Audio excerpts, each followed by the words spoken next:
A ver, somos seres sociales. Es una frase que hemos oído un millón de veces, pero ¿qué significa de verdad? Pues significa que las relaciones con los demás son probablemente la fuerza más potente de nuestras vidas. Nos dan forma, nos sostienen, nos dan un sentido. Pero, y aquí está la clave, esa misma fuerza es un arma de doble filo. También tiene el poder de cegarnos, de enfrentarnos y a veces de llevarnos por caminos bastante oscuros. Para que entendamos bien lo que hay en juego, vamos a empezar con una historia que es real, y la verdad es devastadora. Esta frase que estáis viendo, del psicólogo James Kent, no es ninguna exageración. Es la descripción más cruda de una vida sin ningún tipo de contacto humano. Os cuento.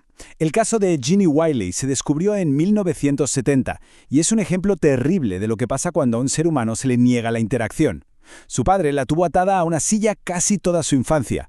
Sin socializar, su desarrollo, tanto físico como mental, se paró en seco. Es que sencillamente no aprendió a ser humana. Esto demuestra algo fundamental. Nacemos con la necesidad de los demás para poder llegar a ser nosotros mismos. Y esto, lo que vemos aquí, es como el mapa de nuestro viaje de hoy. Todo empieza con esa necesidad básica de pertenecer a algo. A partir de ahí conseguimos apoyo social.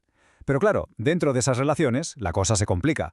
Surgen los conflictos entre grupos y las formas en que tomamos decisiones juntos, que a veces acaban fatal. Venga, vamos a meternos en faena.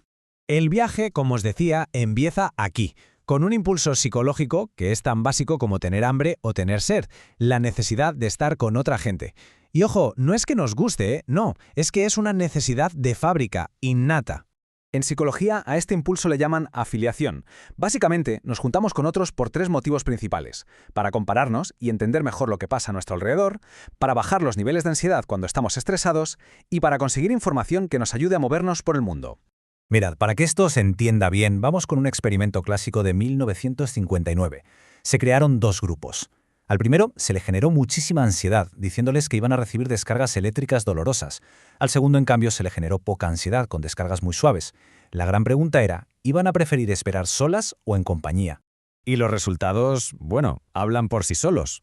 En el grupo que tenía mucho miedo, casi 2/3 de las mujeres quisieron esperar con otras personas. En el que estaba tranquilo, solo 1/3. La conclusión es súper clara. El miedo y la incertidumbre hacen que busquemos compañía. La afiliación es, en el fondo, un mecanismo de defensa.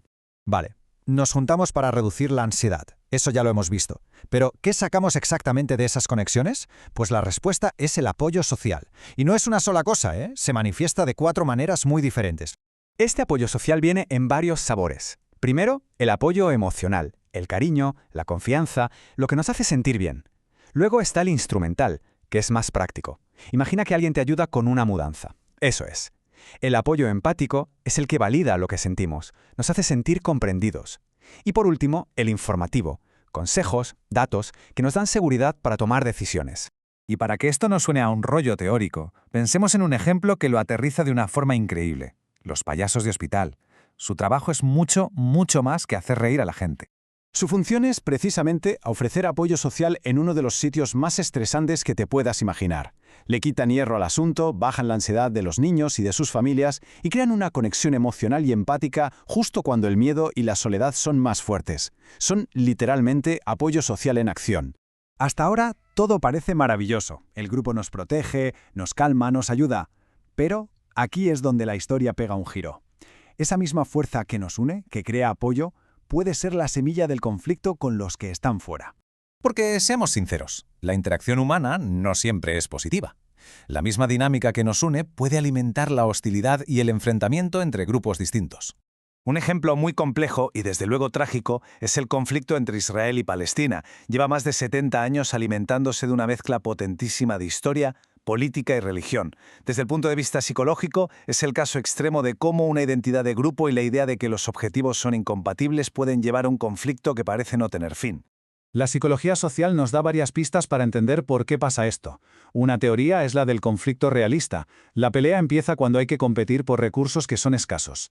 Otra, la de la identidad social, va más allá. A veces, solo con definir un nosotros, ya creamos un ellos que vemos como una amenaza. Y la de la comparación social dice que el conflicto estalla cuando un grupo siente que lo que le pasa es injusto y decide luchar para cambiarlo. Pero el peligro no solo está en el conflicto entre grupos.